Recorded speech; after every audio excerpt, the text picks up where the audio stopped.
This video begins 7 weeks ago. In a very real sense, it kind of began 4 decades ago, but more on that in a bit. After I started fermenting my mead, I began thinking about what else I could try fermenting, and of course grape juice came to mind. I live in wine country and can get just about any kind of juice for any kind of wine that I'd want to make. I know this because I've done it before. But I was curious about doing a very inexpensive small batch specifically for the Life Skills channel. Something anyone could try. And I wondered if I could make a drinkable wine from grocery store juice. So I started doing a little research. And there were all sorts of videos of people doing just that. So I picked up a couple of bottles of Concord grape juice at Aldi the next time I went grocery shopping. But there was one problem from my perspective. All of the recipes I found for this sort of thing call for adding an insane amount of sugar, on the order of a cup of sugar for every quart of juice. That would mean adding 3.5 cups of sugar to my juice. Now I know there's no way that the yeast can consume that amount of sugar, so the result would be a very sweet wine, like Manischewitz. While I can appreciate a bit of sweet wine at the end of a tasting, I don't really drink it at home, so my goal was to produce a dry Concord wine. Having not seen anyone else on the internet posting about having done this, I was sort of going into this not knowing what to expect. Whether there was not enough sugar in the juice to kick off fermentation, or the resulting, hopefully dry wine would be unpleasant. I knew I could always back sweeten it by adding more sugar, of course. But Concord grapes are an American varietal not generally used for wine, with the exception, as I mentioned, of Manischewitz. Concord is best known for grape jelly. This is where we go back to the real beginning, 40 years ago. In the fall of 1980, a college classmate of mine found an oak cask in the basement of his dorm. So naturally, we asked the powers that be if we could make some wine in it, and amazingly enough, they said yes.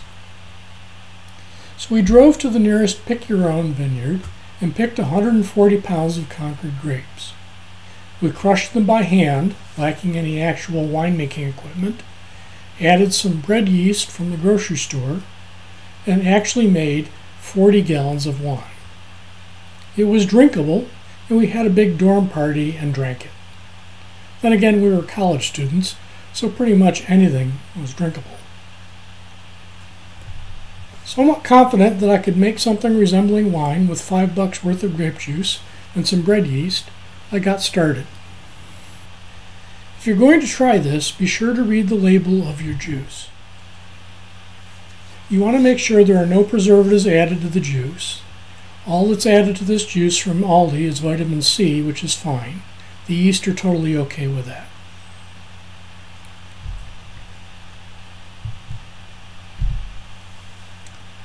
I measured the specific gravity of the juice.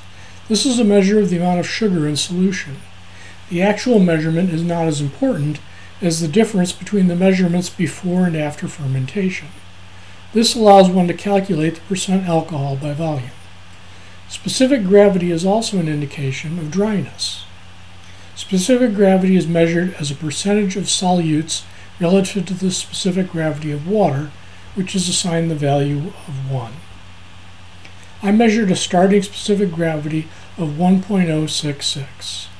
To calculate the percent alcohol by volume, or ABV, you subtract your final reading at the end of fermentation from your initial reading, then multiply the result by 131.25. If you're trying this and don't have a hydrometer, don't worry about it. It's helpful but hardly necessary. Next, I added a tablespoon of yeast, capped the bottle, and shook it thoroughly for about 3 minutes to oxygenate the grape juice for the yeast's initial growth phase and distribute the yeast granules throughout the solution so that they could hydrate efficiently. I added the remaining juice, minus a cup to leave some headspace, and improvised an airlock with a cork, some tubing, and a flask of water. 6 hours later, the yeasties were happily chowing down on the grape juice, and I knew I was well on my way to wine. You can see how active the yeast were 2 days after starting.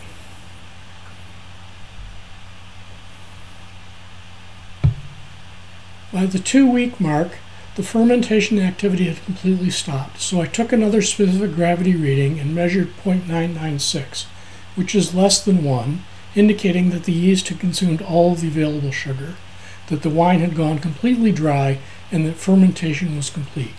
I had wine. Very young and very cloudy wine.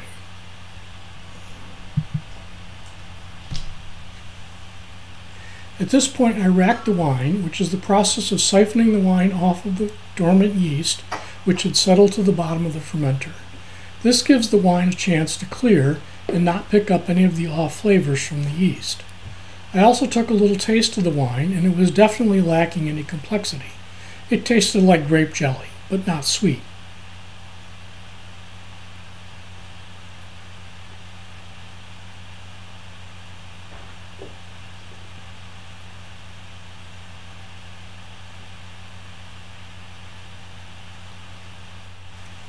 I decided to add some oak chips for the conditioning stage of the wine.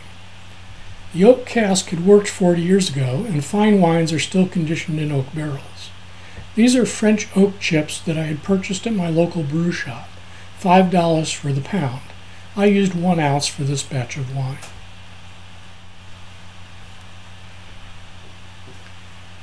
Before adding the oak chips to the wine, I warmed them for 10 minutes at 275 degrees Fahrenheit in my convection oven to sterilize them, loosen up some of the volatiles, and perhaps add a bit of flavor. This wasn't really long or hot enough to be considered toasting the wood.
After 2 weeks of conditioning with the oak, the wine was considerably clearer, the oak chips were completely saturated and sunk to the bottom, so I went ahead and bottled the wine.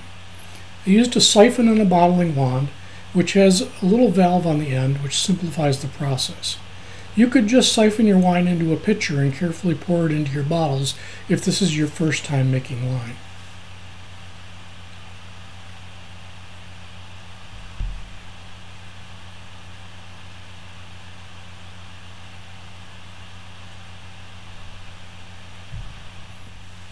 Adding up all the ingredients, the juice, yeast, and oak chips, I ended up with 4 bottles of wine at about $1.25 per bottle. The question now is it any good?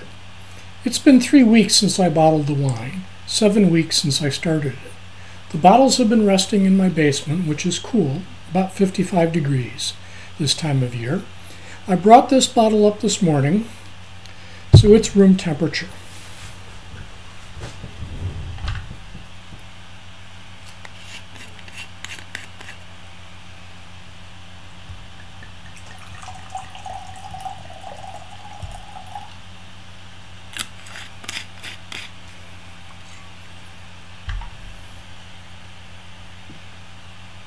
Okay, we have nice clarity. It's very clear.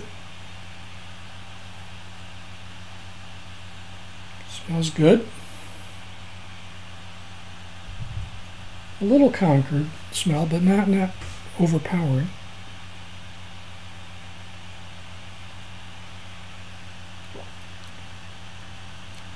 It's dry. It is Concord, but because it's not sweet, it doesn't have that jammy flavor to it It's